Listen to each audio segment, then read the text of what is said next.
Well, good Thursday morning, and thank you for watching us here for Live Impact News on 13 News Now Plus. We are coming to you live from our studio in Hampton Roads, Virginia. I'm joined by producer Sarah Calloway and meteorologist Craig Muller is in the house with us this morning. Looking forward to hearing from him in just a few moments. Want to show you some things that we are watching right now. That is Defense Secretary Pete Hegseth. He is speaking in front of colleagues from across the world this morning. We're going to hear from him in just a few moments as the conflict with Iran continues as of this moment. And then we also at the bottom there are looking at members of the House. They're about to hold an Armed Services Committee meeting. Again, big questions on the line right now. Particularly, we hope to hear maybe a little bit more about what is going on during this conflict. We're going to go to both of those things in just a few moments. But first, we need to talk about this forecast, not just here in Hampton Roads, but Craig, there are some portions of the country where they're really about to see some severe weather. Yeah, looks like later today, part of the country, the central U.S., is going to get hit in a larger area with a lot more people impacted, it looks like, as we go through the day on Friday. Want to start off by showing you visibility. You know, we had some more fog up around the eastern shore earlier this morning. Basically, what we have right now, there's a frontal boundary that is cutting across the area. North of that boundary, it's been cooler. That's where we saw the dense fog early this morning. To the south, southwest winds are warming the temperatures up, and it hasn't been an issue.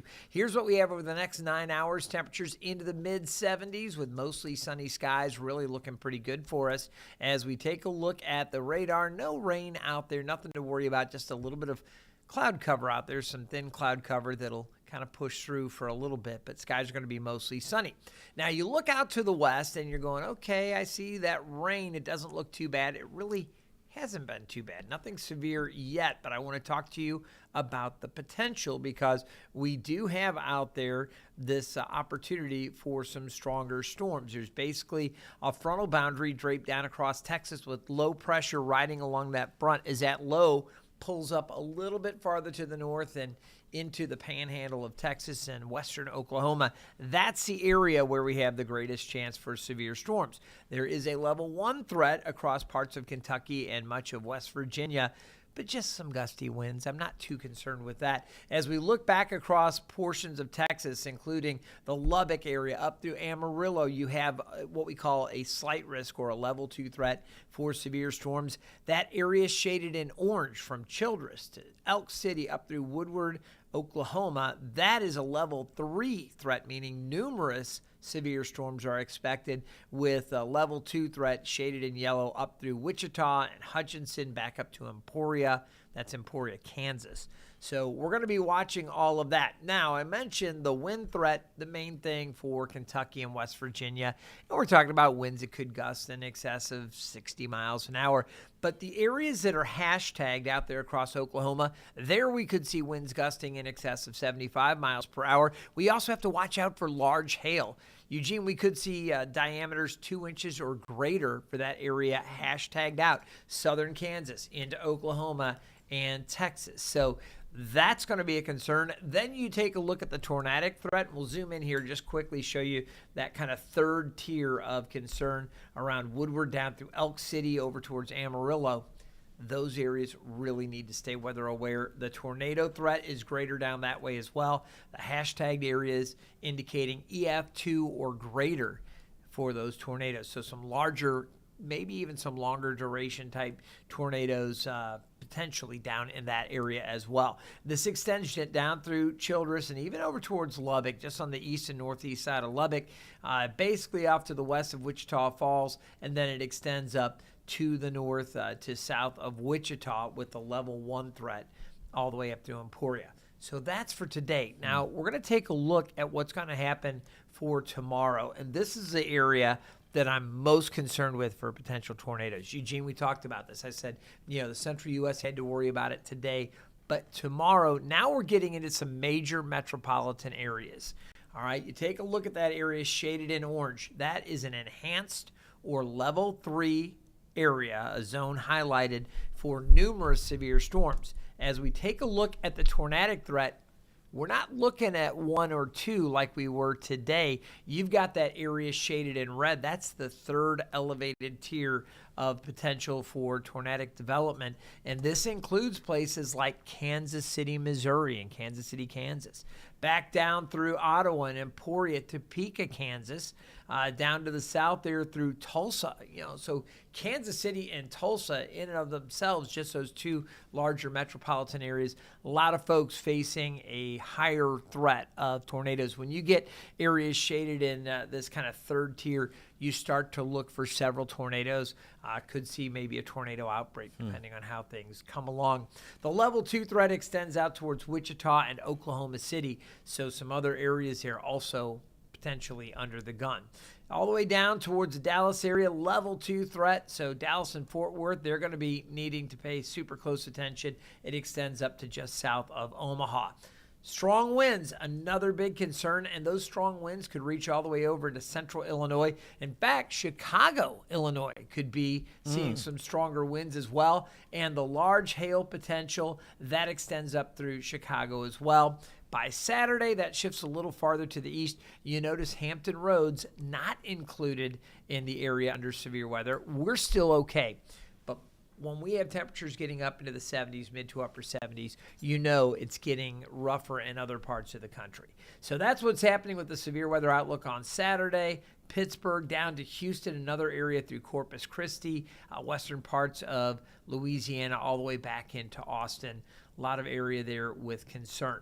For today, we've also been monitoring, as I mentioned, our local conditions here with the warmer weather. That warm front or stalled front lifting as a warm front now is going to set up much warmer conditions. How about highs back up into the 70s? I like that. Yeah, I think low to mid 70s, mid to upper 70s inland. I do want to make one other note here. As we look at Friday, Eugene, look at what happens here. We go, and I'm going to take this so I can individually kind of hand scrub this a little bit. Friday, 6 a.m. See the temperatures, upper 50s to near 60. As we jog it forward through about 9 or 10 o'clock, still we're well into the 60s, looking good.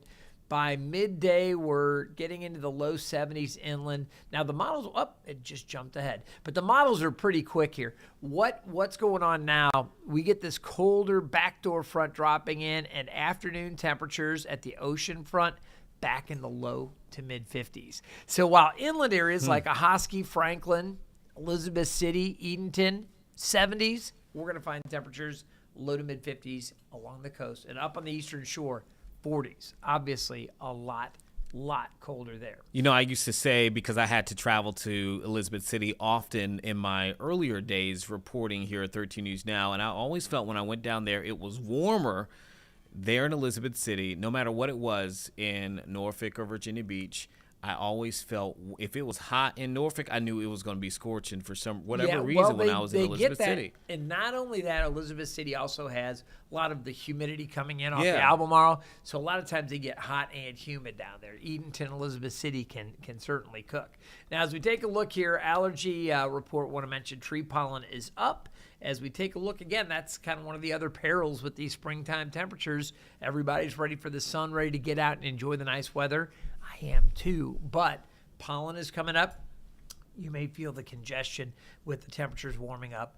Upper 70s for inland areas. All right, little cooler off to the north. These are today's highs. Looking good, though. Mid to upper 70s for North Carolina. Low 70s at the Outer Banks. Overnight lows down around 59. Mostly clear. Tomorrow, partly cloudy, 73, but temps falling off later in the day with the backdoor front. Here's the rest of the 7-day forecast. What are we doing Saturday night, Eugene? Saturday night? Yep. What are we doing Saturday night? What are we doing Saturday night? We're going to hang out. That'd be fun. That's what I said. What are we getting into? I was just going to tell you to spring ahead. We got 7 o'clock sport. Eugene got really nervous. He's like, wait, Craig, are we on the hook? What we got going on? Did I agree? I'm a little troubled that he didn't just come back at me, Sarah, with whatever you want to do, Craig. I'm here. Let's hang out. No, that could be tricky. I don't know if I want to say whatever you want to do, Craig. All right, that's fair enough. All right, so what we're going to find Saturday night, for those of you that aren't worried about your social calendar, you do want to remember to spring ahead. Daylight saving time starts early Sunday morning. We get an hour of sunshine later into the day and into the early evening. But it looks like Sunday there'll be a chance for showers during the afternoon. And Monday and Tuesday, a few isolated showers as well. Craig, can I take you all the way back to the tornadic activity that we're expecting in the middle portions of the country? Now, the areas that you listed, they are no strangers to having to go through rounds of tornadoes. I'm curious, is this typically, I cannot remember, particularly in the Oklahoma area and then obviously in the area of Illinois, is this typically the pocket of time where they would expect to have those tornadoes? Yeah, I mean, we're certainly into it. Yesterday, we had the statewide tornado drill for Northeast North Carolina. Yeah. Well, I say it's statewide for Northeast now. The entire state of North Carolina had the tornado drill at 9:30 yesterday because it's severe weather preparedness week. Back in the Midwest, they actually prepare a little earlier because this is the time. You know, we have 2 severe weather seasons, you know, typically that we consider with true severe storms moving across the country. One is in the spring when we have the colder air retreating and the warmer air kind of overriding as we transition from winter to summer. And then the other one is at the end of summer when the cold air starts to advance back down from the north. This is a transitionary period in the spring where we start to get more of that warm and cold air mixing. So back in the, you know, Tornado Alley, we're talking the heart of it, Texas into Oklahoma, they have to be prepared, and they will be. But still, you know, with our warmer weather, like I said, we get excited about the warm-up, but it does come at a cost, and that cost is the springtime thunderstorms. It's one of those reminders, too, that everything in some way is interconnected when it comes to the weather and forecast. We may not be experiencing, obviously, anything what they're experiencing, but it's all somehow connected. Yeah, you see it. I mean, these frontal boundaries, a lot of times when it's cold out west, we get the warm surge here and vice versa. It goes back. But we're going to watch that. Again, they're aware. There's no surprises here. And again, we'll see. Today, there's a chance. I think we will see some severe storms, and we'll get some tornado warnings or some severe thunderstorm warnings later today. But tomorrow, with that area that we identified from Kansas City down through Tulsa, even back towards Oklahoma City, and maybe even down towards Dallas, in that setup, there is a potential for more numerous, severe storms and probably several tornadoes. We'll have to see. All right, Craig, man, we appreciate you. And, hey, maybe we can put something on the books for Saturday night. You just can't be putting it on me just on live stream, you know what I mean? I called my wife. I said, hey, Eugene's hanging out. Let's go. Come on, it's going to be a good time. Anyway, you take care. We'll keep you informed, and we'll work out that weekend coming up. Absolutely. And remember, you can always catch Craig Monday through Friday as well with the Weather Desk that comes on prior to this stream from 9 until 9:30. It's a great, great, great show as well. And follow him. What are your handles, Craig? You know, that's a great – there's Craig Moeller TV on Instagram. You can find me, Craig Moeller, on Facebook. And I'm trying to think the other ones. Twitter. You know, we're not as active on Twitter anymore. Okay. But 13 Craig Moeller on Twitter as well. Follow him. He's been putting up some great stuff here, too, as of late, even getting in his push-up game recently. That's right. But for a reason. We're doing some push-ups. For a reason, yeah. I'm trying to get the body in shape. Yeah. We knew the warm weather was coming. Quick shout-out to our brilliant producer who does the Weather Desk as well. Sarah, give yourself like there she is. Not only does she produce for this, but she does a great job pulling in some of these big weather stories. So there's always something interesting on the Weather Desk. Always. We love Sarah. Sarah is amazing. Okay, everybody, we need to take a quick break here. Stick with us on Live Impact News. We'll be back in just a few minutes.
Okay, thank you for staying with us here for Live Impact News on 13 News Now Plus. We're actually going to go to North Carolina right now, where just moments ago we saw officials there in the state talking about NC-12, but also talking about replenishment efforts down in the Outer Banks. We're going to see if they're still having those conversations by listening in here live. This is live inside North Carolina.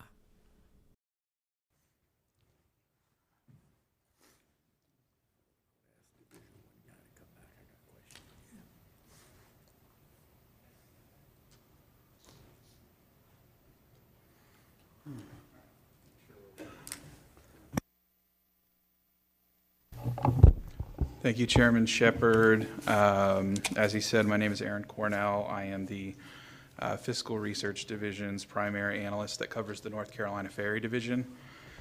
We've heard a lot about roads and a lot of the hardened infrastructure on the Outer Banks. I'm going to be giving a little bit more detail on what the ferry system's needs are that have both been identified in the short term through this biennium's budget proposals, and in the long term through some studies that the Ferry Division was directed to do a couple years ago by the General Assembly. So first, we're going to start by going over some of the assets and responsibilities of the Ferry Division, just to set the stage and understanding what the state-owned capital needs are for the ferry system. After that, I'm going to go over the operational and capital needs that were identified in last year's budget process. I'll present how the House and Senate budget proposals were similar in funding a lot of those short-term capital needs, but did have some differences in how they wanted to approach longer-term capital asset replacement. And then at the end, I'll provide some detail on a couple additional long-term issues like shipyard maintenance and the South Dock Ferry Terminal that we have been asked to present on, and that the committee wanted some more information regarding. So a quick refresher on the ferry system as a whole. The Ferry Division is an arm of the larger North Carolina Department of Transportation. It operates a statewide system of 23 ferries on 8 routes, 7 of which are active all year. Most of those routes do operate around Ocracoke Island and the Outer Banks. The division is budgeted with about 500 staff. That is mostly a mix of admin, operational staff for the ferries, and a lot of maintenance staff at the Mans Harbor Shipyard. There's also a considerable number of temporary employees that are required every year to keep the system operating, usually during the summer months of June, July, and August. On top of operating the ferries, the division also has a large capital footprint, primarily with the Mans Harbor Shipyard. There's also the capital that's required to maintain the terminals and the ramps with which passengers and ferries actually embark and leave on the ferry vessels. And there's also a number of support vessels such as tugboats and barges that are also a part of the ferry fleet. The division is also responsible for maintaining some marine assets. Many of the routes, especially on the Outer Banks, are susceptible to significant shoaling, and so are required to be dredged at different parts of the year. And so in order to ensure ferry safety, that is something that is done between the federal partners, local partners, and the stateside partners all together. Going into this biennium, the Ferry Division had a number of significant concerns that needed to be addressed to ensure reliability and safety of the ferry system this year. The major one was the Mans Harbor Shipyard. The division requested about $23 million in system upgrades. This was everything from the electrical to the water distribution to the basic infrastructure to paint and move the vessels on land. Due to the age and the condition of many of the vessels, it's become difficult to maintain maintenance schedules that are required by the Coast Guard and whenever there's emergency maintenance that needs to be done. This led the division to request recurring funding for using out-of-state shipyards for dry docking, which is a practice that has recently started in the last biennium. And then they also requested one-time money for some vessel-specific hardware. Due to the age and condition of the terminals and the vehicle ramps, this was another major issue that the division identified. that would be a recurring need to constantly go through and rehabilitate and revamp a lot of those ramps that move individuals onto the ferries. In total, the Ferry Division requested about $50 million over the last budget cycle, much of which was actually included in the House and Senate budget proposals. They largely agree on how to fund short-term issues in the ferry system. Starting with the Senate, they provided the baseline of $44.5 million in their proposal. All of that was for shipyard upgrades, vessel hardware, and an assortment of facility and marine needs. Almost everything you saw on the previous slide was included in one of the budget proposals in one way or another. The House budget proposal added an additional $2 million for a total of $46.5 million for their budget proposal. They just added in some additional marine needs for the Currituck and Knott's Island ferry route and some terminal water and stormwater planning.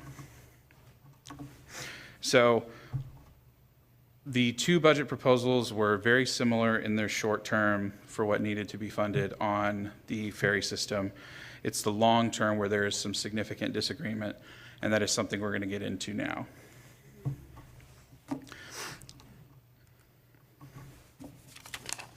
So the biggest long-term issue facing the Ferry Division is vessel replacement.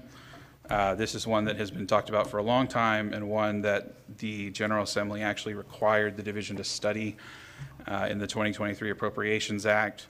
North Carolina has one of the oldest and one of the largest public ferry fleets in the country, most vessels being over 20 years old. Most of the fleet will be beyond its useful life in 20 years. And so that led the General Assembly to actually direct the division to study, coming up with a priority order for replacement, coming up with a schedule for replacement, and identifying some funding sources that could be used to complete this process in the long term.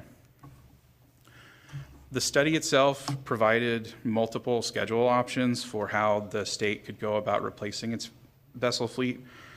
The one that was identified by the Ferry Division as being the most financially feasible and the most cost-effective was a cycle of replacing vessels, 2 vessels every 3 years, for a total cost of about over $1 billion over 50 years, and most of that being borne out in the first 20 years with the ramp-up of needing to spend money early on before construction costs start to explode in the next 30, 40 years. As far as funding ferry fleet replacement, the full cost, that $1 billion price tag, does not necessarily need to be borne by the state itself. In practice, funding could actually be shared between state, local, and federal partners. When the Ferry Division completed the study, they anticipated the federal government could cover about 80% of the cost of replacement. At the moment, we're not entirely sure how viable that would end up being, mostly because a lot of these federal ferry boat programs are competitive and they require some sort of statewide matching to actually compete for those funds. On the state side of the equation, there are multiple mechanisms for vessel fleet replacement. The first is obviously the STIP. This is the mechanism used to fund most transportation projects in the state, something you all have heard a lot about this year and last year. The STIP does have some structural limitations that make it less viable for replacing ferries, but there is currently one vessel that is slated for replacement, the Silver Lake. As you can see, it's the oldest vessel that we have in the fleet. It is beyond its useful life, as was identified in the report, and will be beyond its useful life even after it is eventually replaced. Currently, it's being funded through state highway trust fund dollars, and most of the preliminary engineering is expected to begin on this within the year. All right, you were listening there to the North Carolina Joint Legislative Transportation Oversight Committee. We saw that they were having some conversations about NC-12 prior, and now you can see the ferry system that impacts our viewership there in the Outer Banks region. We just wanted to tap into that for a little bit. We do need to take a break, but on the other side of this, we are going to go to the current Armed Forces the House Armed Services Committee, where they are talking about our defense strategies. We're expecting to hear a little bit about what is going on right now in Iran. So give us about 2 minutes. We'll be right back with that.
All right, the big news right now globally is the conflict between the U.S., Israel, and Iran. And we are right now hearing from members of the House with the Armed Services Committee going over defense strategies at this moment. So let's go ahead and listen in. As you see, the chairman is speaking.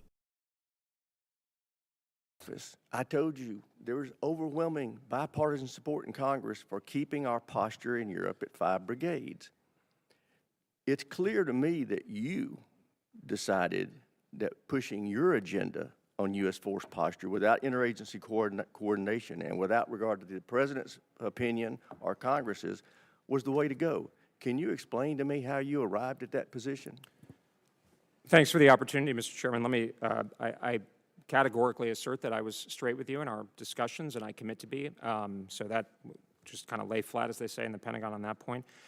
Let me reassure you emphatically that I'm a loyal lieutenant of the President, and we don't do anything in the Department of War that is not aligned with the President. I am not in the chain of command, sir. So when you say you, I can only infer that you are referring to President Trump's Department of War.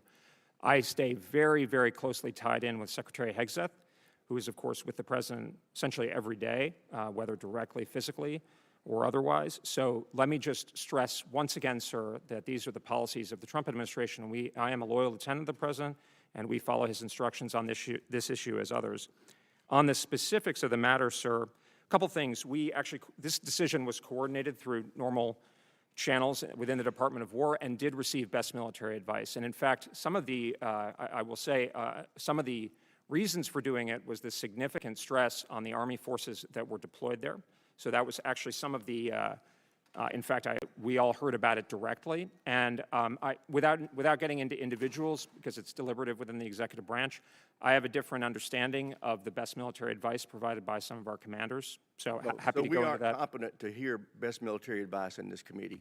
I'm sorry? You're telling me that we aren't competent to receive best military advice? I'm not saying that at all. You're absolutely competent. I mean, General Cavoli sat in that chair and told us that it was his best military advice. General Cavoli did. He was the EUCOM commander. His successor told us the very same thing. I'm not questioning your integrity in this, sir, but I heard something different in terms of when we made that decision, so without getting into personalities. Okay. And then actually, sir, and I won't quote the individual specifically, but a very relevant senior European official actually said that this was a very beneficial signal. I heard that about several weeks ago, and has demonstrated to Europeans that they need to set. Sir, I was asked not to. Maybe in closed session we could go into it, but I can give you chapter. We'll have a closed session right after this. I look forward. Happy to do that, sir. All right. The decision, as I understand it, to remove that brigade was made on October 24th. Our committee was formally notified on the 27th. How can you characterize telling us 3 days later that that's consultation with Congress, which you are constitutionally required to do when it comes to?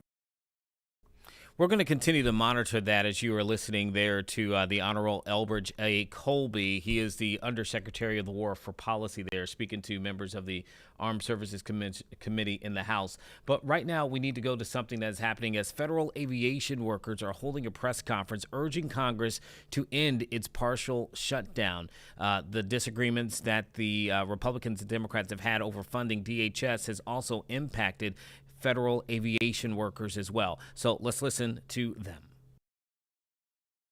Or what happens when you do.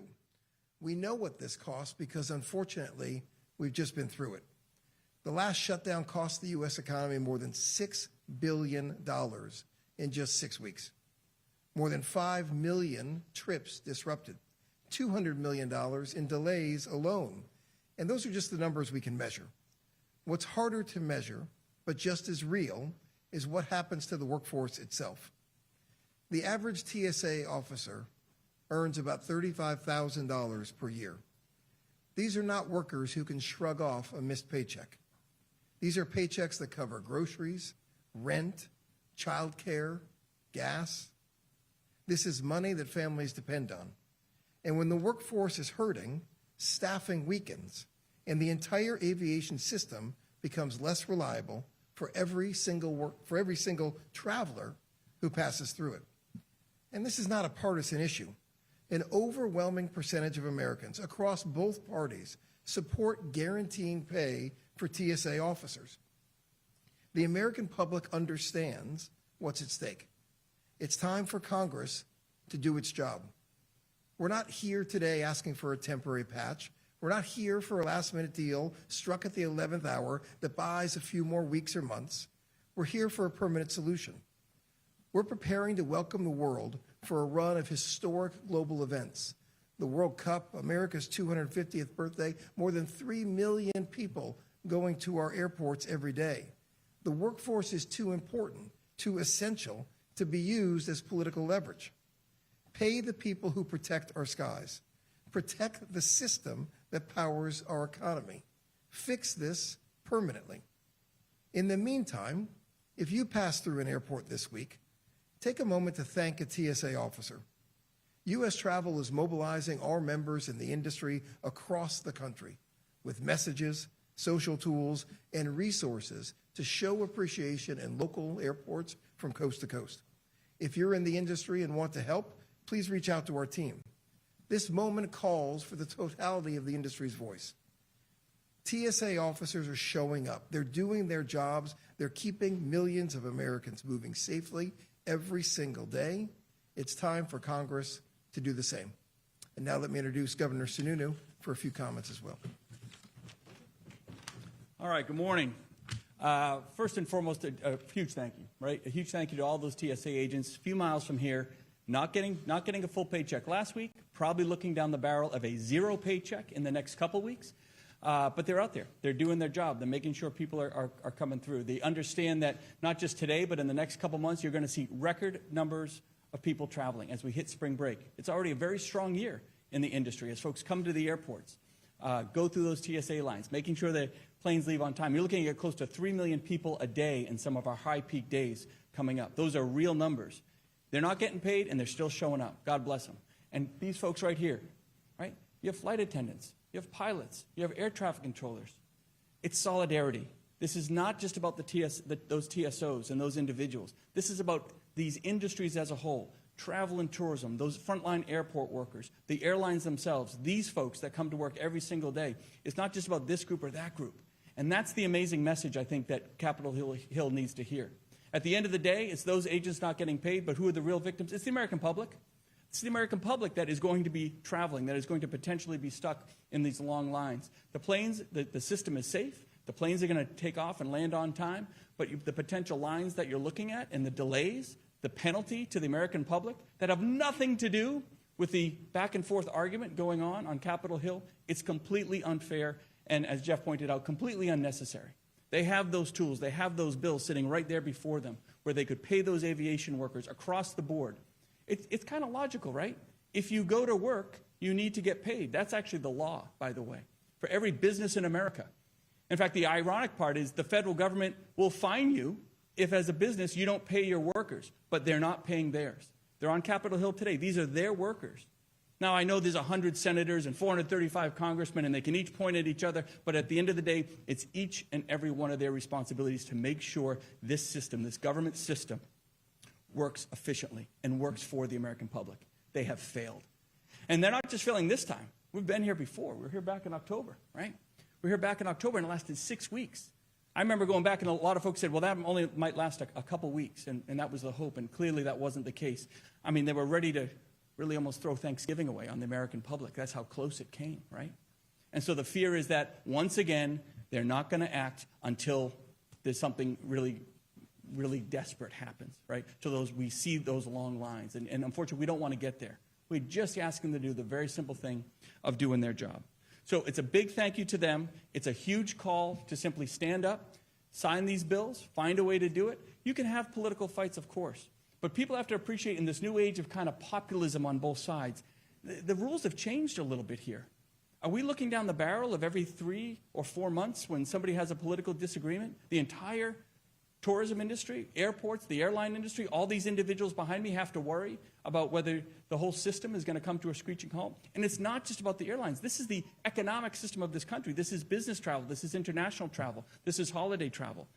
This is, as Jeff said, this is a $1 trillion industry or more when you add it all together. And those dominoes, as one it's just not just that domino of the TSOs today. That's why everybody's here. The whole system starts to break down, and it's the American public that pays the price. So it's a very clear message. Stand up, do your jobs. The money's there. That's another thing I want to point out to the press. Everyone who has bought a ticket, everyone who has purchased an aspect of airline and air traffic travel has put money into these funds. The money is there. It's just the simple sentence of saying, and now we're going to actually release those funds for this purpose. Other funds across America have that ability. Highway Trust Fund. Other trust funds in the time of need and during a government shutdown can spend those dollars, not this one. Why? Well, they need a political football to kick around. At the end of the day, it's the American public that they're kicking around. It's their own constituents that they're ignoring in that need. So I think the message has to be strong. We're not going to relent on it one bit. I know there's a lot of work to do on Capitol Hill, but at the end of the day, I think keeping government open, paying your workers, resolving those fundamental differences on appropriations, that has to be first and foremost. I heard earlier today, Chuck Schumer was here talking about agriculture. Oh, that's nice. Maybe you should focus on doing your job and the highest priority of paying your own workers, which you have been hired to manage.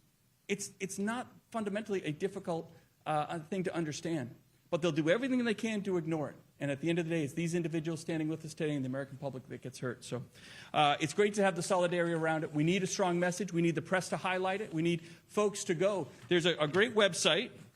Why is it great? Because we created it.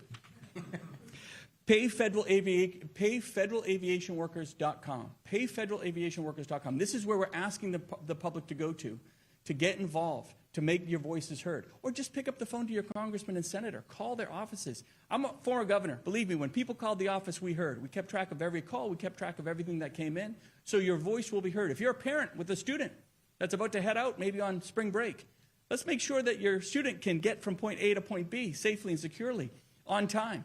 Pick up the phone. Make your voices heard so that the system stays robust and vibrant for this entire country. Now, as a former governor, I always talk too much, but I want to ask Todd Hopley to come in. Todd runs AAAE and really represents these airports. So many frontline workers that are at the tip of the spear on this one. Thank you, Governor. For the third time in less than a year, the United States government has failed at its most basic task of funding all the federal agencies. This time around, the failure is isolated at the funding of the Department of Homeland Security, but the implications are quite serious. This unforced error means that once again, TSA screeners are being required to work without pay with the promise that eventually the government will make it up to them. The screeners are coming to work and doing their job, but it is not sustainable for them to work without pay. The first $0 paycheck is a little over a week away. These are critical jobs, but they're not particularly high-paying jobs. To be blunt, these are paycheck-to-paycheck jobs. Every day that Congress refuses to act, the harder this is on the screener workforce. We've seen the movie. Sick outs, screeners taking gig work and second jobs, and more alarmingly, leaving the screener workforce entirely in search of more stable employment. Let me be clear, our government has failed this segment of the federal workforce. Congress needs to fix this without delay. There's a public policy element in this shutdown, and let's not be naive, there's a political element in this shutdown. But we cannot forget that most importantly, there's a human element in this shutdown. Remember that as this stalemate drags on, there are conversations taking place in households all across the country that none of us should feel good about. We as a nation can't be proud that screeners are contemplating another job because this one's become too unpredictable. Screeners are trying to figure out where the rent money is going to come from for next month, where the gas money is going to come from for next week, why they have to cancel an anniversary dinner with someone they love, or how it is that they're going to tell their children they don't get to go to the movies this weekend because the federal government can't get their act together and pay them for the work they perform on behalf of the American people. As was noted, spring break is here. Airports in Arizona and Florida are operating at passenger levels way above average. As an example, Phoenix usually gets between 40 and 45,000 passengers a day. The other day they had 80,000 passengers. More volume, more stress on the system. We need those screeners laser focused on their jobs, not wondering how they're going to put food on the table, gas in the car, and keep a roof over their head while still serving the American people. Airports and our aviation partners are stepping in to help where we can, providing food and gift cards for gas. But let's be honest, these gestures only go so far. Congress, fix this and fix it now. It was an unforced error to get in the situation in the first place. Let's not compound the problem by letting it drag out. Replacing a screener is not like flipping a light switch. It takes months to get new screeners trained and on the front lines, and we don't have months to spare. We're in the spring break travel season, and the summer is just around the corner. We call on Congress to reopen the Department of Homeland Security immediately and pass legislation to protect the paychecks of these hardworking federal employees whose mission it is to keep us safe. Thank you. And now the three of us will answer questions if you have them.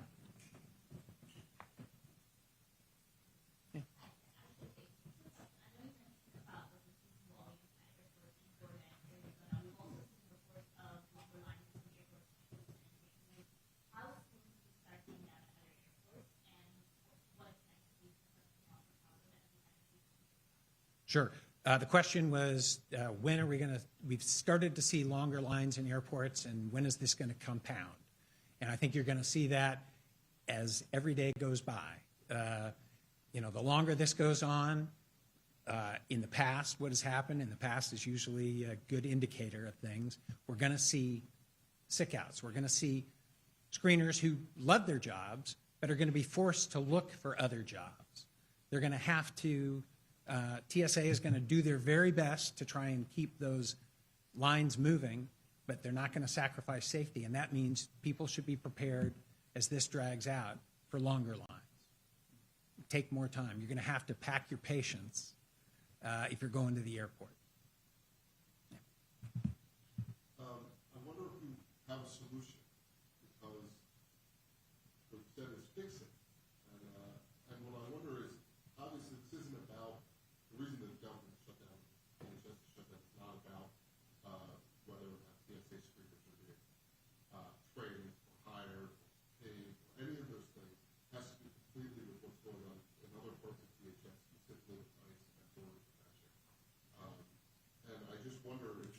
solution for that? Is the answer that all that should continue as it's going along?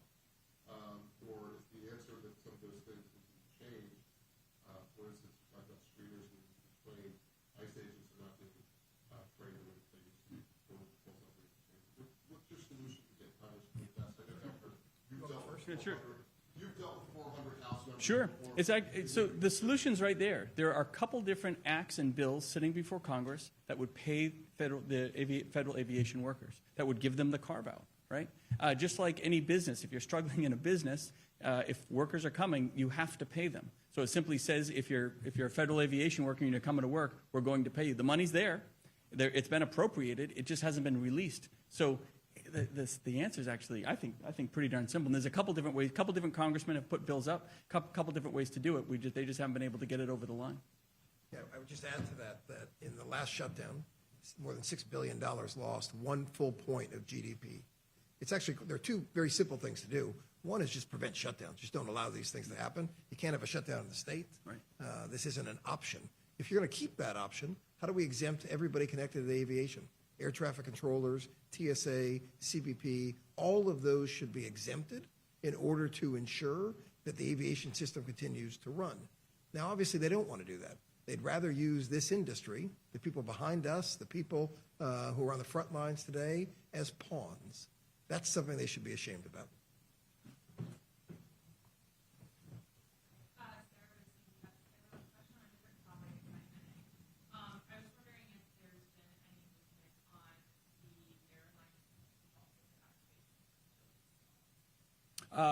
So I can tell you that they've moved. I think Caroline Levitt had a number yesterday in terms of the number of folks that they have moved out. There are aircraft from all different aspects, both commercial and other aspects of aviation, all participating in making sure, specifically on the American side, I can't speak to other parts of the world, that making sure that Americans have a gateway out of there and for free. So everyone has kind of pitched in. Everyone has said we're here for assistance, and it's being coordinated mostly through the Department of Defense and the State Department.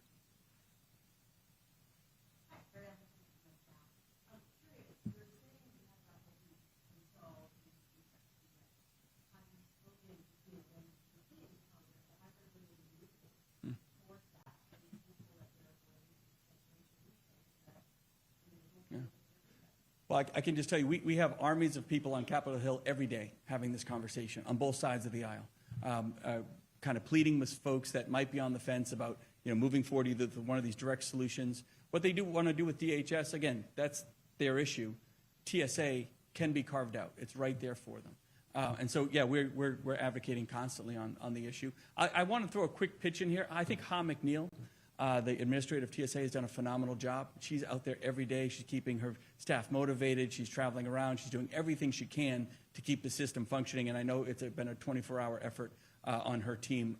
But at some point, it'll be about 2 weeks from now, just shy, maybe a week and a half, actually. That first zero paycheck is going to come in for those individuals. Yeah, I'll just add, I'll echo the comments on Ha, who's done a fantastic job leading TSA and keeping the morale within TSA high, which is obviously not something easy to do at this time. The simple answer, and the governor's right, we've got teams up on the Hill, the simple answer is no. People are not responding with the urgency that they need to be responding today. They haven't felt the pressure as of yet. We just saw this, as was mentioned, back in October and November. It took several weeks for the pain to really kick in.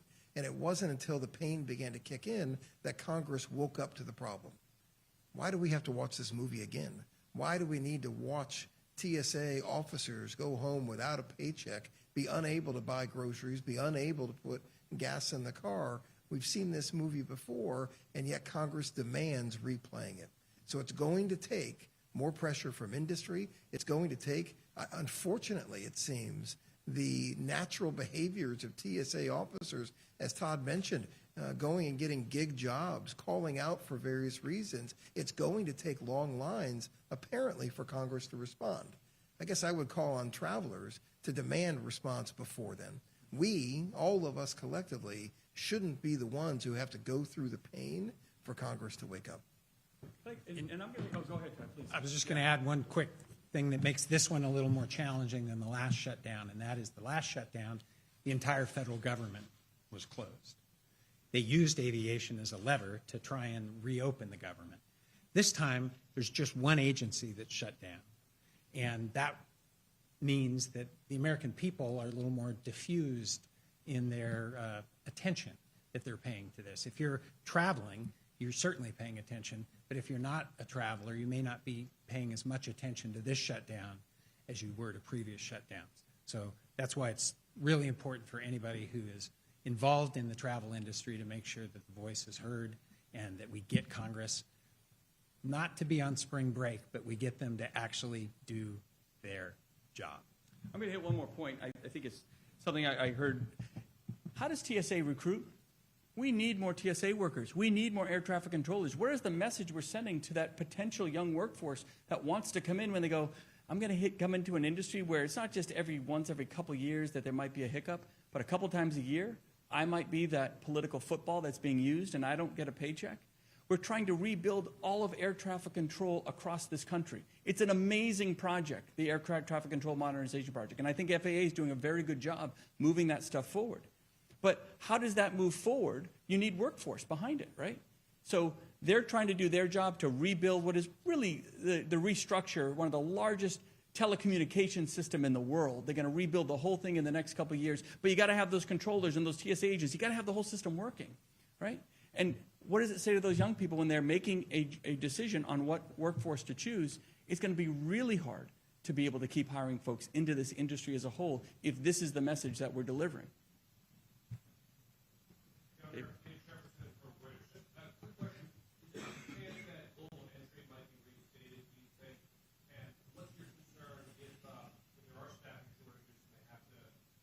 Yeah. So to take us back a week or so, we got word very, very late one night that pre-check and global entry were going to basically be paused. For the next 12 hours, it was an all hands on deck, on the phone. We at least got pre-check back reinstated within the early hours of the next morning, which was great. I've had direct conversations with folks, both at TSA, Homeland Security. Right now, they don't seem inclined to reopen global entry. I think it's a huge mistake. When you have the most vetted, secured passengers being able to move through the system seamlessly, to shut that system down and shove everyone into a standard line, not only does that not make actual mathematical sense in terms of actually moving people through a line, but it actually creates a disincentive. Why would anybody want to go through the global entry process if every time there's a shutdown, they're going to be kicked back to the regular line? So it doesn't make a whole lot of sense. We're advocating very strongly on that piece, but right now, I don't know, unless you guys have heard anything differently, they don't seem inclined to move. The only thing I would add is that pausing pre-check and global entry creates security risks. These are travelers who are pre-vetted. These are travelers who have given up information about themselves. Now you're throwing them all in the same line and expecting a TSO or a CBP officer to pick a needle out of a haystack. That's exactly why we created these programs, to not do that. There is absolutely zero justification for the Department of Homeland Security pausing either program. We've been pleased to see with White House engagement, pre-check up and running. We'll need that same engagement to get global entry up and running. We're having those conversations daily. I'm optimistic it will happen soon, but it defies logic why either program would be paused. Interesting comments that we're hearing there from those federal aviation workers. You can remember the next time you are at an airport before this shutdown gets cleared up is that they are going, a lot of them, without pay at this moment, and that's their big issue and their concern, particularly when you think about this being a partial government shutdown. And as you just heard them say, this is not the larger full government shutdown that we were faced with just months ago at the end of last year that was historic here for our country. We do need to take a break here. We'll be back with more Live Impact News in just a few minutes.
Thank you for staying with us here for Live Impact News. We're going to go to Washington, D.C. now. We're going to go back to that House Armed Services Committee meeting where they are discussing various things on defense strategy at the moment, very timely given the current circumstances between the U.S. and Iran. Let's go ahead and listen to what they're saying.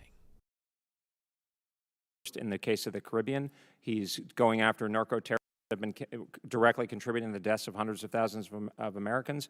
And the Middle East, he's taking action against the noxious Islamic Republic of Iran, which I know on both sides of the aisle there's a shared sense of the threat. In the President's national defense strategy, he said he would not be distracted by interventionism, endless wars, regime change, and nation building, but that is precisely what's going on. Gentleman's time's expired. Chair, and I recognize gentleman from Virginia, Mr. Whitman.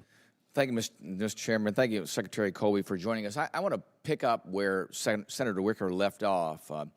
Taiwan is not mentioned in the National Defense Strategy, and what we say publicly and what's in a document really matter. You know that the Congress has provided $850 million in the Presidential Drawdown Authority for Taiwan. You know that we provided $1 billion in the Taiwan Security Cooperation Initiative. And despite clear congressional intent and even the direction in your strategy, it doesn't appear as though any of those dollars have been executed by the department. What's the status of that funding? And has any of it been spent on defense materials, training, or equipment upgrades for Taiwan? Congressman, I'm not exactly sure about exactly the status, so let me commit to get back to you with detailed information. Well, you told Senator Wicker 48 hours ago that you would do the same, that you would get back to him. So you're telling us that in 48 hours you still got within the 48-hour window, sir. So we'll make sure we're within that window or barely over it, and I'll ask your forgiveness if that's the case. It's concerning to me that within 48 hours, when you promised Senator Wicker that you'd get that information, that it's not forthcoming. Take that responsibility to engage with you seriously, sir. I want to get your perspective, too, on our efforts to work with partners and how we enable our partners.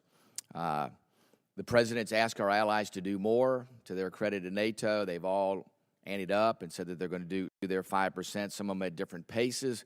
But by 2035, looks like everybody's going to be in line with that. We ask Europe to take the lead in what we're doing to counter Russia. And our message should, I think, be crystal clear. if we step up and make investments in the defense in cooperation with our NATO allies, and we need to be selling Europe our best weapons to make sure that they're in line with what the threat is on the Russian side. And I believe the President's America First arms transfer executive order sends that clear signal. But if our American allies can't buy U.S. weapons, I worry they're going to be in a really, really bad spot because there's no other place to go, and we certainly don't want them going to other folks out there.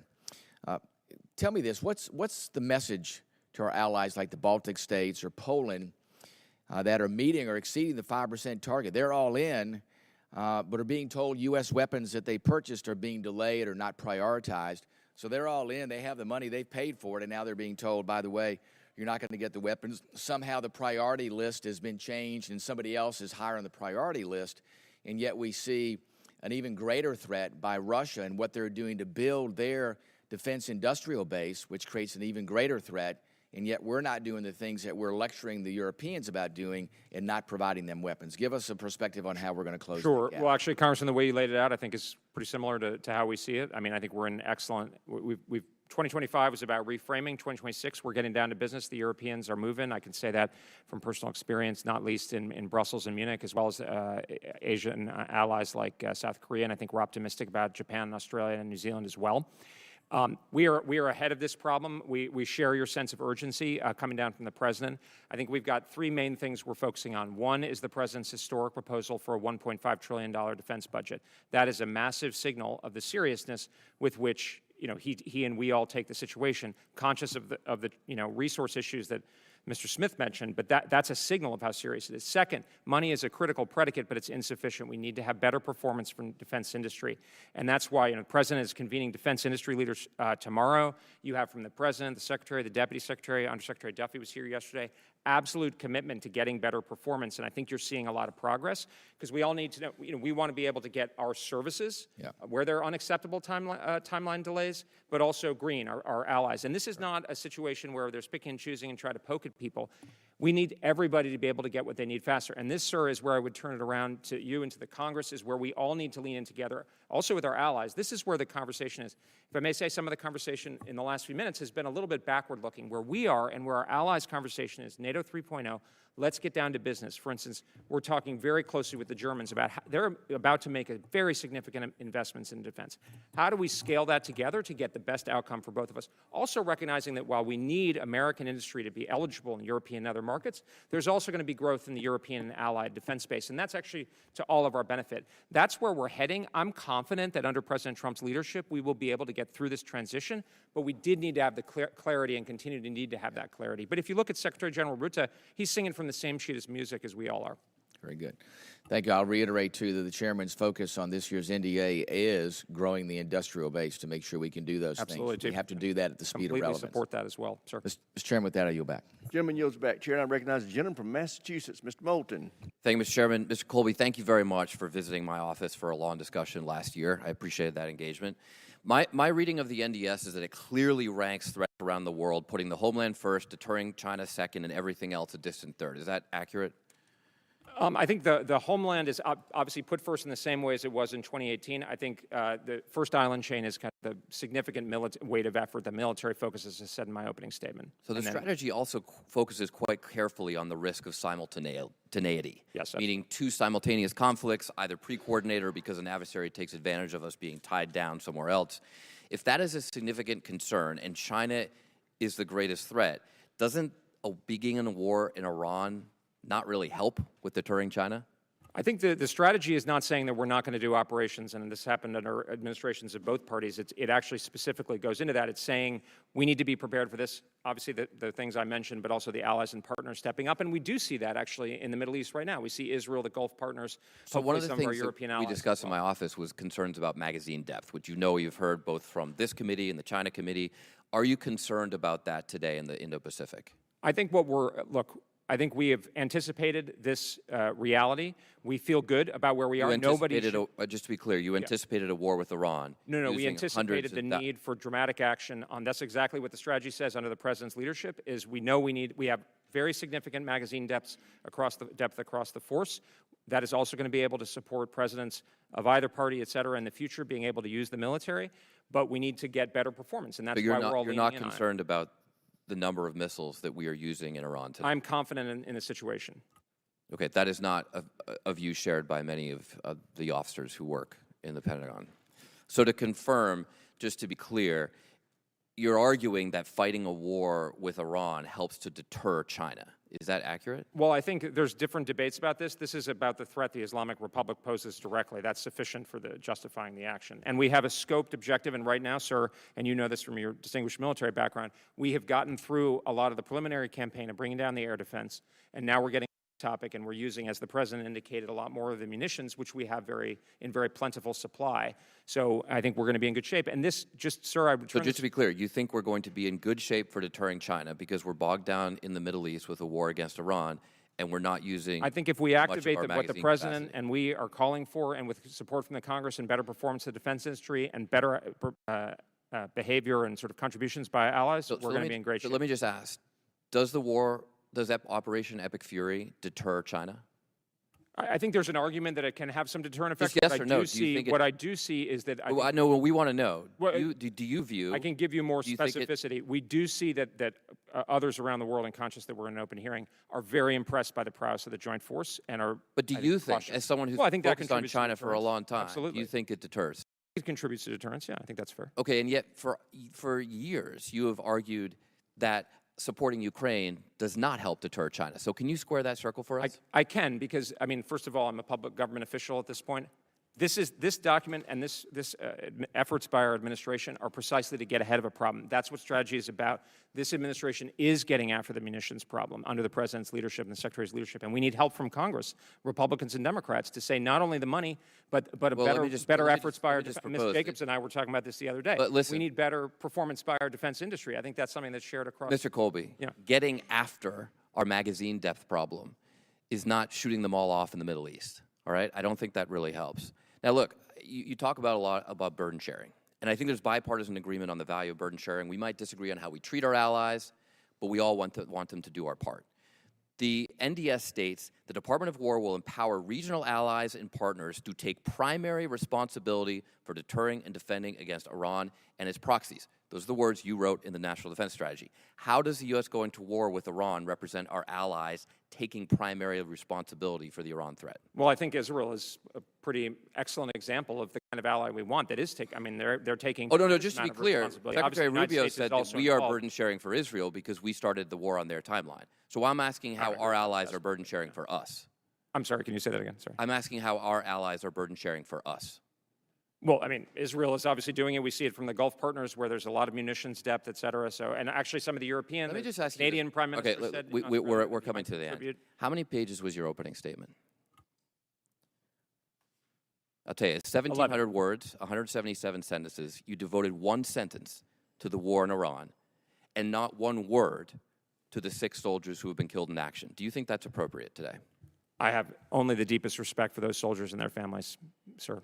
Gentleman's time's expired. Chair, and I recognize the gentlelady from New York, Ms. Stefanik. Thank you, Chairman Rogers. Mr. Colby, this is somewhat following up on previous questions. There's been public reporting, as well as President Trump's statements on munition stockpiles, and my colleague, Mr. Moulton, touched upon this. Can you please give the department's assessment on munition stockpiles, what we can anticipate over the next year? I understand we're in an open setting, but the reason I'm asking the question is it will be Congress that appropriates and authorizes through a supplemental. So if you could lay out what you're able to in this open setting. Sure, ma'am, and obviously we're in an open setting, but I think this obviously has our top priority attention. The $1.5 trillion figure, I'm not exactly sure how that might be broken up in terms of congressional engagement, but I know there's significant engagement from the Secretary, Deputy Secretary, Undersecretary Duffy, et cetera. So I'm not sure I can get into more specificity here, but that's obviously, as the President indicated in his Truth Social the other evening, that's going to be a top priority for us. In the National Defense Strategy, the prioritization on homeland defense is incredibly important. It's important not only to the entire country, but specifically to a district like mine, given the importance of missile defense. Can you tell me a little bit about the administration's focus on East Coast Missile Defense Site? In the first Trump administration, you will recall that the president designated Fort Drum as the chosen location for East Coast Missile Defense Site. This committee has passed that language. What is the status of that, and what is the plan for that moving forward? Ma'am, I'll have to get back to you as quickly as possible with an answer on that, just on the precise status. But obviously, the administration is committed to implementing the president's Golden Dome approach. So I think we see a strong future for missile defense. But I'll get back. And implementing the NDAA and the language in the NDAA with the selection of Fort Drum as the East Coast Missile Defense Site. I'm sorry. And the intention is to implement the language in the NDAA. I have no reason to think otherwise, but I'll get back to you, ma'am. Okay. I guess just broadly, as you know, Mr. Colby, I represent the 10th Mountain Division, which I've just referenced. It's the most deployed division in the U.S. Army since 9/11. Currently, a brigade is deployed to the Middle East. Can you share a message to those soldiers and their families whom I represent in my district? These are families I speak with every single day as their member of Congress, and they'd appreciate to hear from you. Well, I think I can say on behalf of the leadership of the department that they have, our deepest respects and a sense of their honorable duty in a cause that is, very much in the American people's interest, and that we are thinking very carefully and soberly about, how we consider putting them into harm's way, so they can be confident. I can say, Secretary Hegseth is personally leading day by day, hour by hour, really focused attention, obviously, with the uniformed, seniors, the chairman of the Joint Chiefs, Admiral Cooper, et cetera. So I think they can feel they've got fantastic leadership under President Trump. Well, we are grateful for their service, and our hearts and prayers go out to the 6 service members in the U.S. military and their families for the ultimate sacrifice on behalf of our country. My final question, Mr. Colby, is, as we know, the CCP and the Iranian terrorist regime have long been close allies and partners, exchanging oil, munitions, and technology to repress their people. What is your assessment of the CCP posture today, and also what are your biggest concerns over the next 6 months to a year now that there has been the start of Operation Epic Fury? Well, thank you, ma'am. I think we're watching this very closely. I'd have to be a little elliptical in open hearing, but I think, as I mentioned to Mr. Moulton, I mean, they certainly have been impressed by the prowess of the joint force, the ability to operate so effectively together. So I think that's been a salutary message for kind of stability. My understanding is the Chinese, obviously, they're very dependent on energy resources coming out of the Middle East, so that's something they're watching very closely. One thing I think in the administration, from the president on down, the president doesn't use terms like axis of evil and these kinds of things. I think obviously we are, as Mr. Moulton put it, concerned about the potential for simultaneity, but we want to avoid it. So part of that is the military part, but obviously the president's diplomacy is designed to engage with our potential opponents, obviously from a very clear-eyed point of view, from a peace through strength point of view, but that's designed to avoid that very outcome. And I would distinguish that from the last administration, where Mr. Sullivan, I think, spoke at the end of the last administration about how our adversaries, quote unquote, were aligned to an unprecedented degree. And if you go back and you look at Henry Kissinger as something, the standard for a successful American foreign policy, you don't want everybody ganging up against you. And I think the president is very clear-eyed. Obviously, he's very realistic, but he's willing to engage in diplomacy from a realistic frame. And then our job is to provide that peace through strength approach, for instance, in the context of China. Thank you. Yield back. Again, ladies, time has expired. Gentleman from California, Mr. Carvajal, is recognized. Thank you, Mr. Chairman. Mr. Colby, thank you for being here today. And finally coming to this committee.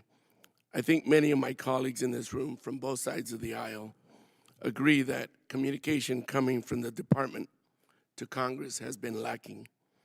Trump has consistently said his administration is the most transparent in history. And I assume that that is something you take to heart. I'm going to ask you a few questions, and if you could not filibuster and answer the questions as simple and straightforward as possible, I would appreciate it. How much does the department spend per boat strike in the Pacific and the Caribbean? Sir, I don't have that information, so I'll get back to you on it. How many pounds of fentanyl have been destroyed in these strikes? My understanding is quite a bit, but I'll have to get back to you with a specific answer. In total, how much has been spent to date on boat strike operations? Sir, I'll have to get back to you with a specific answer. Southcom and SOCOM did not have funding appropriated for these appropriations. What accounts were used for these operations? Sir, I'll have to get back to you with an answer. Obviously, I'm not responsible for primarily for the budget.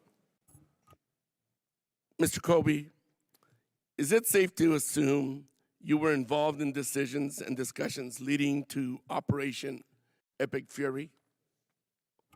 Sir, I've been involved in, most of these kind of policy and strategy-related decisions. The president recently said he has a very beautiful plan for what comes next in Iran.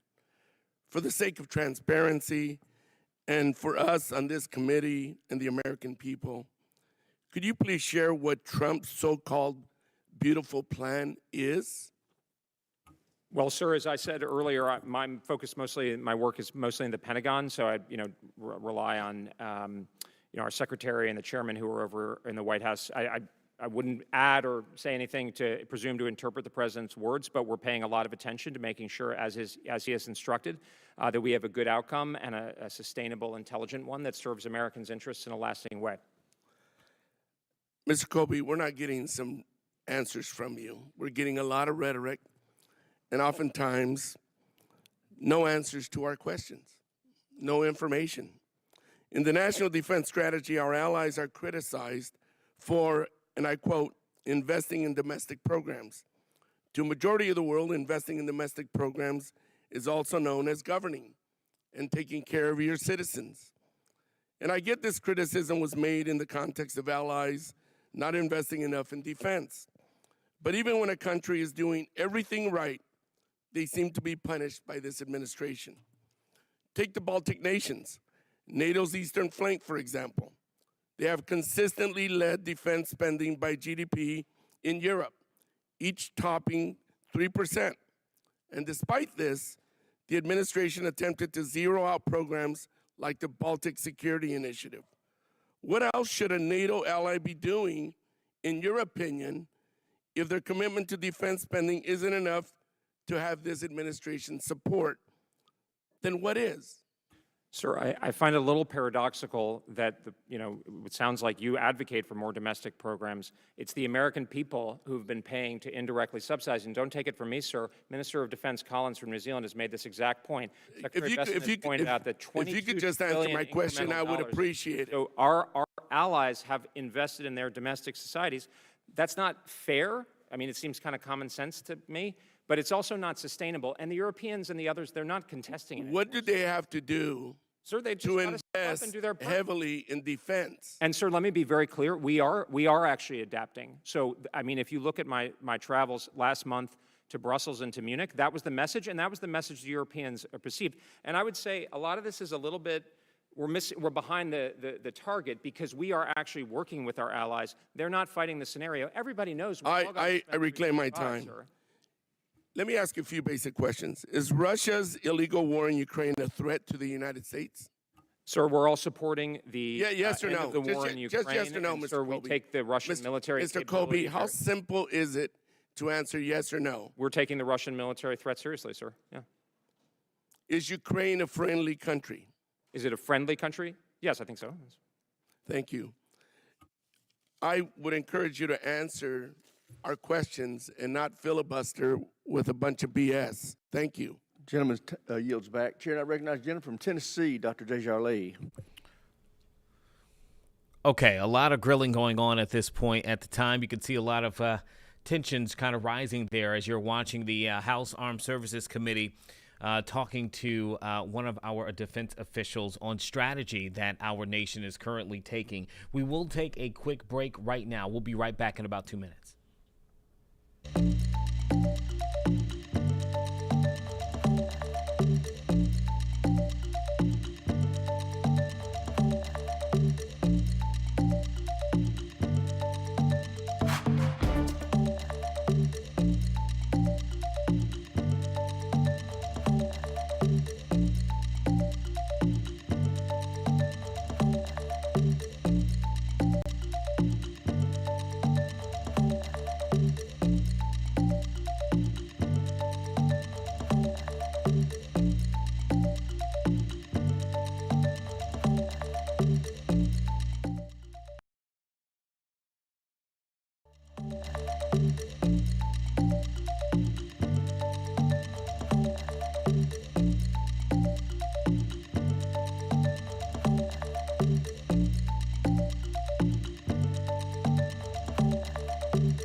We are back on Live Impact News here, and you are watching a live image of a fire, a large fire that has erupted in Miami. This is in the Miami-Dade area. That's a warehouse fire at the moment, as we see these aerial views of just how far spanning this smoke is at this moment. We don't know a lot of details about this warehouse, what was inside of it, but what we can tell you is that crews were able to spot this, as you can see them flying over just within the last several minutes. I am reading right now from Twitter, the Miami-Dade Fire Rescue there down in Florida. They just put something up within the last 10 minutes saying that crews are on the scene of a 4-alarm warehouse fire there in this area, Northwest 47th Avenue. They're asking anyone in that area to avoid, as firefighters are trying to extinguish the blaze at the moment. You can see there from the camera zooming in how many different fire officials and first responders are currently there.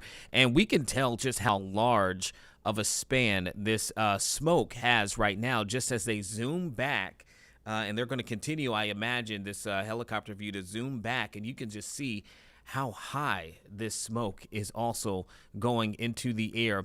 It can be seen at this point for miles, just from some of the preliminary reports I'm seeing as people are posting on social media from the area. We don't know any details, again, about this particular warehouse at the moment, or if there was anybody inside, if there are any injuries, anything of that nature. But you can clearly see for yourself that fire is strong and it is still blazing at this moment. Again, with it being a 4-alarm fire, we know that those fires are of significant stature, right? It goes, I think, from 1 until 5 alarms. So 4-alarm fire is very serious at this moment.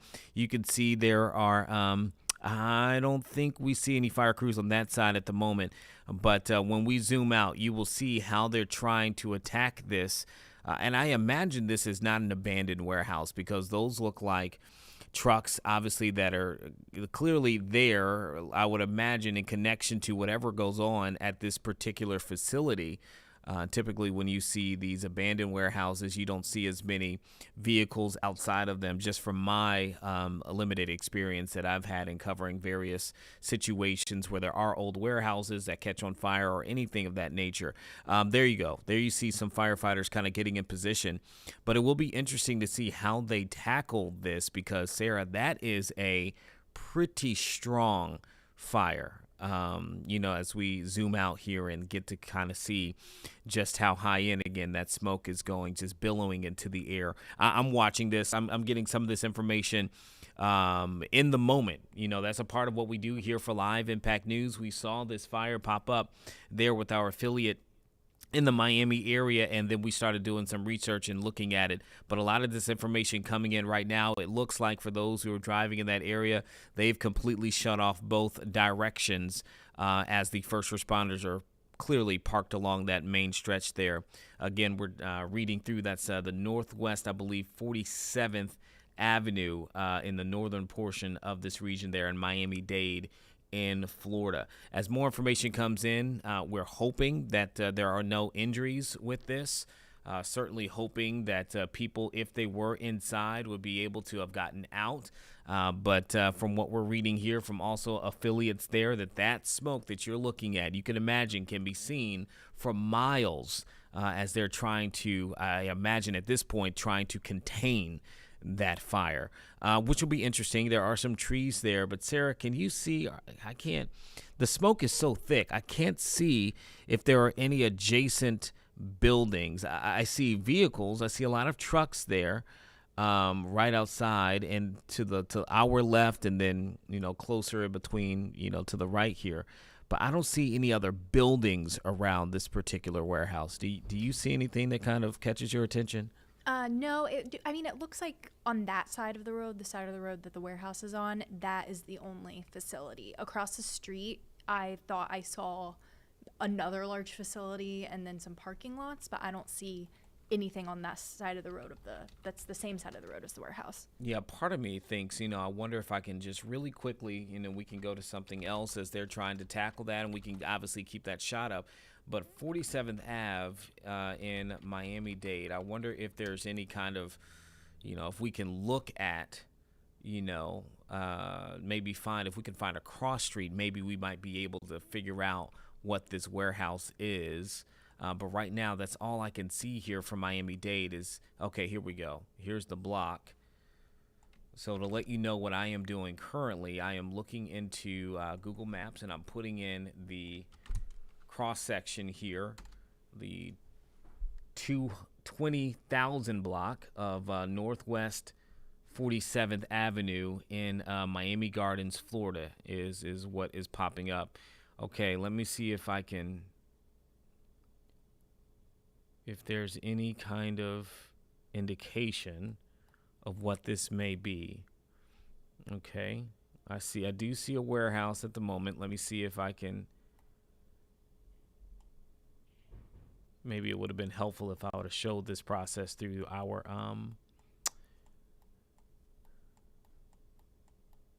okay. I'm looking at it now, Sarah. I don't want to speculate, but I do see a warehouse that popped up there when I put in the cross street. And as you can see, there's not a whole lot around it. But I'll wait right now to get some better confirmation to know which company it is. But there is a warehouse right there at the moment that does appear. I think it's the cross section of 47th Avenue there and near Monroe Circle. Looks like there might be some kind of, if they zoomed out, I'd be able to see it. If there's like a waterway up there, let me see. Can they zoom out? Yes, yeah. What is that, like a river right there? Okay, I'm just comparing it to the maps here. So what I am seeing that pulls up on, again, this is just on Google Maps from me putting in the cross section of this location right now. I'm seeing a warehouse that says Global Warehouse Solutions. It looks like there might be a few different things that might be in this particular property, but I am seeing something that says Global Warehouse Solutions and a property management company too, and a storage facility that's right there, Miami Gardens Storage. So it could be a consortium of different companies that are there that operate out of this particular warehouse. I'm sure we'll learn more, but again, the big thing that they are going to be worried about right now is containing this fire, and we certainly hope, again, that no one is injured, that the first responders, the firefighters, I mean, my goodness, look how high that goes up, Sarah, that the firefighters, that they will be okay, that there's no hazardous material that's there. We don't know any of these things, and that if there was anybody inside, certainly that they were able to get out of there. We don't know that information right now, but that is what we imagine will be released at some point. Again, they're going to try to contain that right now. Whew, okay, that's a pretty large one there. We also don't know how it started, right? So all of that information is going to come out eventually, but right now we just saw it. We wanted to bring it to you right away. That is in Miami, in the Miami-Dade area. Okay, we're gonna keep our eyes on that as long as that is up there. For those who do not know, this is what our side of things looks like with our big board here that has a lot of our live feeds that just kind of pop up. You can see the fire there in the top right side of our board. We're going to keep an eye on that very closely, and as we get more information come to it. I think, Sarah, we have a few different options of where we can go to at the moment, but what I would like to do, let's go back just because things have been a little at times a little contentious with the Armed Services Committee. We are still in this conflict between the U.S. and Iran, and there were some questions that were asked of some of the House members. How are we doing when it comes to funding for all of this, supplies for all of this? So let's see if we can go back for a few moments. In the meantime, we'll try to figure out some more information about what's going on with this warehouse in Miami. And we can get into a discussion about the 1890s. I don't know. It's interesting. On Baltic Security Initiative, let me get back to you we are not trying to punish the Baltic states. The president has been clear that our wealthy allies should be prepared to step up. We're looking at this all in a pragmatic way with generally trying to get you're moving the same direction. Just as your predecessor, sir, said about China, the goal with Russia is to avoid a war while we're, and to Mr. Turner's point about protecting NATO, but we got to do it in a militarily realistic way, and you know this very well, sir. So my opinion is if Ukraine prevails, our world is a much darker, worse place. We're going to be spending a lot more money. We should be doing more in Eastern Europe, particularly helping out Ukraine right now with weapons, sanctions, but the president does not communicate that, and it's really, I think it's his biggest failure right now, because you look at every poll, you look at 30 different issues, Ukraine polls second worst or the worst in every poll, and it's because he communicates weakness. I hope you take that back to the president in the White House. Thank you. Jim's time's expired. Chair, and I recognize the gentleman from Massachusetts, Mr. Keating. Thank you, Mr. Chairman. Mr. Colby, you said throughout this hearing that you're consulting with the president, the vice president regularly, great conversation. In fact, you said that you don't do, this is, I think, your earlier testimony today, you do not do anything not aligned with the president. So I have a question for you. In last July, it was reported that your office suspended U.S. weapons shipments to Ukraine, including but not limited to precision-guided rockets, 155 munitions, and Patriot missiles. And this risked Ukraine lives. It undermined our credibility, not just with Ukraine, but with our allies, the 50 countries that are part of this alliance. And it made it harder to get to an end to this war. And this decision seemingly took place out of nowhere. Now, this took place at your office, yet the president was asked about this a few days later in the Oval Office, and he denied making any order to suspend this. He said, I'll be the first to know. In fact, most likely I'll give the order, but I haven't done that yet. So the president, who you're in consultation with all the time and you're always aligned with, well, he disagreed with this. He said he didn't do anything. He said it didn't happen, even though it did. And it's your office. So tell us who made that decision. Did the president make the decision the way he alluded to, or did you make that decision? Now, the president said from the Oval Office that he didn't make that decision. So who did? Who made that decision that caused such great risk that I just outlined to you? Was it you, sir? Would you like Since me to it's answer, your sir, office. or no? Yeah. Would you like me to answer or no, sir? You're ready. Okay. Well, let me just clarify something, sir. I'm particularly focused on my interactions with the secretary who interacts with the president. So just to be clear, not to overstate my access to the president, I wouldn't presume to do so. But obviously, we make a point of staying. Well, you don't appear in concert with the president on this. I'm aligned, totally aligned with the presidential intent. Well, then explain. I can answer your question. Explain how you weren't aligned in this instance. Well, sir, I think we are aligned, and I'll get to that in a second. First of all, I'm not in the chain of command, so I can't order something, and I wouldn't. It was your office. So tell me who made that suspension decision. So there is a memorandum, as has been described before, that lays out a framework for making intelligent decisions. No, I don't want this. Listen. That the secretary can recommend to the president. And then, sir, what we've done, and Please, I'm reclaiming my time, Mr. Chairman. Listen, you're getting a chance, maybe, that you're not getting all morning, to deal with a specific instance, a specific time that requires a clear-cut answer. So don't give me policy or framework. Well, I'm asking you, who the hell made that decision that endangered so many people's lives? Sir, there's a memorandum. Everyone's, you're like the 3 months. See no evil, hear no evil. The alleged pause, we did not, I'm not in a position to order a pause. I didn't order Then a pause. who did? Presumed to order a pause. I don't actually know. The president I'm not didn't, sure. by his own we can admission. get back to you with a more How can detailed you answer. be in your position, But one thing I in can your say, office, sir? This is your office. This is your responsibility. Right. I'm a and policy you can't tell advisor, me sir. who made a decision like that jeopardized the lives of so many people. The framework in the memorandum is not designed to. I don't want the framework. That's what we provide. Again for a second. And sir, I asked you. What I've I didn't provided ask you about the we've been framework. very You're trying to involved talk in the over me. Pearl Initiative, It's my which has question provided to you. Ukraine Who? in an ongoing way with weapons. In fact, sold by the United States in line with presidential intent, which I All right, let me move on with. here. And I had the privilege to let me represent move on the with Department the chairman of the asked a UDCG question last of month. you about the movement of troops just days before we were going to have something in the national and the NDAA requiring consultation with us. But you moved 700 to 1,000 troops out of Romania. Why Romania? Sir, we made the Secretary ordered a decision, obviously in line with presidential intent, to repurpose our forces based on. Well, let me ask you a advice that I question just because talked I'm about running with out the of chairman time. as Let me well. ask you a question. So, Are you have good conversations with the Vice President? Were you aware that the Vice President gave scathing attack on Romania about their elections in Munich? Did that have anything to do why Romania was singled out for these troops to be moved?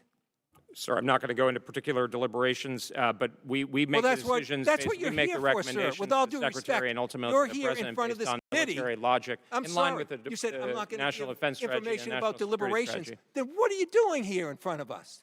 I'm trying to communicate with you, sir. Well, you're not doing a good job. I yield back. Thank you. I recognize myself for 5 minutes now. Undersecretary Colby, I want to thank you for your leadership in delivering this national defense strategy that puts the interests of the American people and the security of American warfighters first. Under President Trump, we have already witnessed this strategy's peace through strength goals and actions with decisive victories in Operations Midnight Hammer, Absolute Resolve, and Epic Fury. These are simply unprecedented victories for our country. Under this national defense strategy, there remains no doubt that the critical interest of America and its allies will be defended, and our military will be prepared to fight and win if necessary. I want to ask you a real quick question. You and I have talked about this a little bit before. It's a kind of a little different pathway here. But the NDS identifies the department's priorities in Africa as preventing Islamic terrorists from using regional safe havens to strike the U.S. homeland while empowering allies and partners to lead efforts against other terrorist groups.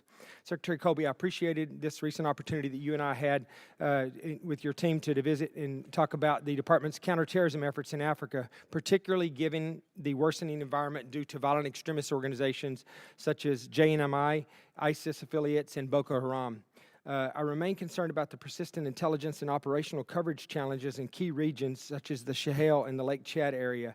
Effective operations like the December strikes against ISIS militants in Nigeria depend on reliable intelligence, sufficient force posture, and critical operational enablers.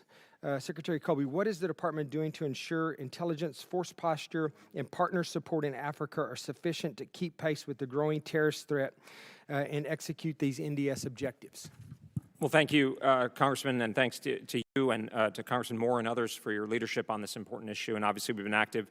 The department has been active over the last couple of months on this important issue in line with the President's authorities. I think we've got a great combatant commander, General Anderson, out there, and a great team in OSW. I'll have to get back to you on the specifics. It may need to be in a classified format in terms of intelligence coverage, but it is something we talk about a lot to make sure that we've got the global requirements, obviously for the priority kind of high-end challenges, but also to be able to use consistent with the discussion of the defense strategy to support presidential objectives and otherwise in theaters like Africa. That's great, and I will get back with you on that because I do not want to take our eye off the ball there. And in that same vein, and you kind of alluded to it here, but the strategic competition with China is often discussed in the Indo-Pacific, but Africa is also becoming an increasingly important area of influence. China and Russia, of course, have been increasingly militarizing the continent, expanding their economic, diplomatic, and security footprint, and seeking basing for strategic assets that could threaten our homeland at some point. In the context of near-peer conflict with China in particular, how does the NDS approach Africa as a vital supporting theater, and are we aggressively doing everything we can to undermine the efforts of our great power competitors to prepare for war with the U.S. executed from the continent of Africa? Well, thank you, sir. And, obviously we are using the military operations, especially against some of these terrorist threats. In fact, there are, rising concern that Africa may be a base for that. So we're keeping our eye on the ball. Obviously, we got to always keep our eye on the CT ball. But and this relates to some of the conversation I had with Mr. Smith yesterday and some of the discussion also in the Western Hemisphere where non-military parts of our national power are going to be extremely important. And we're looking at burden sharing not only with European allies and partners that have traditionally played a role. I had a conversation with the European Minister of Defense in Munich about this, but also in the Middle East and in Africa itself. I think there's a lot to do where we can kind of build up. We don't have to be the dominant figure in every initiative. We want people to take the initiative and address not only security threats, but obviously the things that matter often very much to Africans and others, to development and so forth. Thank you. Under President Trump's leadership, the Department of War has returned its focus to putting America first, ensuring our warfighters have the capabilities necessary to fight and win, and advancing peace through strength. I would also like to Take this opportunity to thank the brave men and women of our joint force who, without their leadership, execution of the strategies discussed today would not be possible. And I thank you for your time. And with that, Mr. Crow, you're recognized for 5 minutes. Thank you, Chairman. Thank you, Mr. Colby. I'll start with some very simple. Let's take a quick break here. Again, as you've been listening to the House Armed Services Committee talking with one of the top defense policy advisors there about our current defense strategy, we do need to take a quick break. We'll be right back in a few minutes.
Okay, we're coming back to you with this live look at this massive fire at a warehouse in Miami. This is in the Miami-Dade area, and we have just learned, according to reports, that there are concerns about what could potentially have been inside of this warehouse.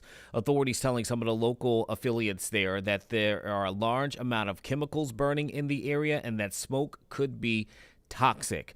Now, you're looking at it for yourself. That fire still remains raging on at this moment. That smoke very, very high into the air can be seen for miles at this time as fire officials try to contain it. I did look up into that area of this particular portion of Miami-Dade and where they listed the address there on that Northwest 47th Avenue. And I can tell you there is a warehouse that is listed there, but it appears, just looking at their website, that they house a variety of different companies. So it's unclear what could potentially be inside of that particular facility that you were seeing burning at this moment. That is certainly stuff that's going to come to light as officials share more information about this. But right now they are having their hands really busy trying to contain and put out these flames as we see this shot from above with the helicopter looking down. It looks like it's kind of going in and out right now. Unfortunately, if they pull it back up, we'll bring it back up. But that fire can be seen for quite a distance there in that region.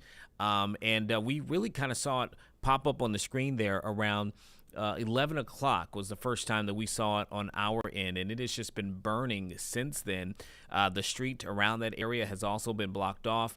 You couldn't see it in that moment, but before we took a break and were at one of the Armed Services Committee hearings, we were on it for quite a few minutes. You could see the street that's right outside of that warehouse fully blocked off in both directions, as there were at least a dozen or more first responder vehicles there as firefighters are clearly trying to position themselves to knock this fire out. Containment will be a major thing, and you hope that everybody who may have been inside of that warehouse was able to get out, and certainly for the first responders to firefighters, that they will be okay as they are tackling that fire. Now, again, they're telling everybody who's in that area to stay clear of it. For obvious reasons there, but again, what we're seeing from multiple reports there is that there is the concern that there might be some form of chemicals involved with that. We are not sure at the moment, but we will await for that information as more details come out from that massive fire. Okay, it looks like, let's see if we can go to it one more time. Looks like we got our shot back up. We had lost it there for a moment, and you can just see for yourself. You can see the street that I was talking about, how that's been blocked off there. There's not a whole lot directly connected. We kind of looked on the map around this warehouse, so that might be good in this instance if you're trying to contain it. We really couldn't see many buildings that are right adjacent or connected to where it is, but reading from reports, it's not far from like the Hard Rock Cafe and the stadium and those kind of things. But in terms of like the immediacy around it, what I saw the most, I've seen more trucks that have been there, vehicles that have been there. You can see right next to it, there's some form of waterway, some kind of river that is going through that area too. So there's no real building over there, although you see maybe some smaller, are those homes across the street potentially that you have. You can see firefighters there are attacking this fire from above, trying to get down. And man, when they zoom out and you can just see how high the smoke has been, it's clearly thick, right? That is a very thick black smoke, indicative of how this fire is still burning there. But when they pull out and you can see how high and how far the smoke is stretching, you can get the sense of why we're seeing now on social media people posting their own videos from miles away, seeing that they can showing that they can see this smoke billowing from a very long distance. So again, this we know it's spotted somewhere around 11 o'clock, so it's been burning at least for an hour. I couldn't tell you where the actual initial call came in, but that warehouse, just from what we can see, without just limited on there on the edges, I can't imagine that warehouse is not going. Again, it's early, but significant damage at the least if it's going to be able to be used. Again, they're going to have to probably rebuild there, but I'm glad that they were able to break this out. I'm seeing, Sarah, as they were out there, I see lots, but I don't really see, even when they zoomed out, I don't really see buildings, right? So, I mean, which I imagine is good. I'm sure the meteorologist there in that Miami area, if we had one of our Mets here and we were looking at it, we would definitely talk about the wind and its impact in all of this, because you can see that it's clearly blowing one way there, and I wonder which direction that particularly is. But the wind is certainly taking this smoke in a certain direction there, and I wish they would just kind of move it a little bit to our left so we can see, in the direction in which the smoke is going. I just don't see any kind of structures around this. Plenty of trees, though, but I don't see any structures that are currently around it. Oh, yeah, that, as you can kind of look there through the smoke, that warehouse is very significantly damaged at the moment.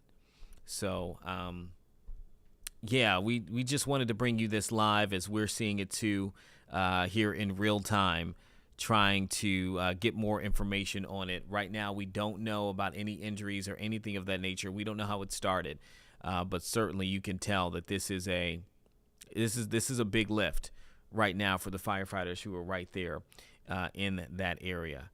Sarah, anything else sticking out to you? I guess there are other warehouses there on the other side, but I mean it's not going to reach that way. Yeah, it looks more like a industrial area, which is probably a good thing, because if there were neighborhoods right there, that would be, yes. Considering they're saying that it's toxic, there are chemicals inside of that warehouse. It looks like it's just off of a freeway too. If you look a little further back, it looks like there's a major freeway going that way too. But to the left of where the smoke is going, it does look more wooded. So. And I'm interested about that because I have this pulled up on Google Maps, right? I'm looking at an aerial shot on Google Maps, and you notice how the ladder there is pouring that water down from that side. One thing that I cannot see based upon Google Maps is any kind of roadway behind in the direction in which the smoke is going. Again, I don't know if firefighters would be over there too. If you're thinking that it could potentially be toxic and the wind is blowing it that way, it's probably better for them to not be in the direction of it. But I don't know what they would do either way, because I'm not seeing any road that's there on the side in which the smoke is blowing, if I'm making sense there. There are, as you can see, locations for them to get right on the side there, right? And then on the street side. And man, I mean, looking there, Sarah, that fire is still going very strong. I mean, it's I mean, there for you to see. Yeah, but so I'm interested to see how they're going to attack this, or at a certain point, do you just kind of contain it and let it try to, burn out? And then, you're talking about a warehouse. Are we thinking the potential of propane tanks that could be in there as well? So there's a lot of questions, and I'm sure a lot of concerns with all of this, that, the reason why they're telling people to stay away from there. But as the kind of smoke clears a little bit, we're getting a better view. If you can take it full here for me, Sarah, we're getting a better view there of just how significant that fire is. I think I'm more so amazed that it is still burning, and we know that it's been doing so at least for the last hour at this point. So that's a better shot. Yeah, it looks like in the back we see some containers for trucks and 18-wheelers, and which is kind of what we saw on the side.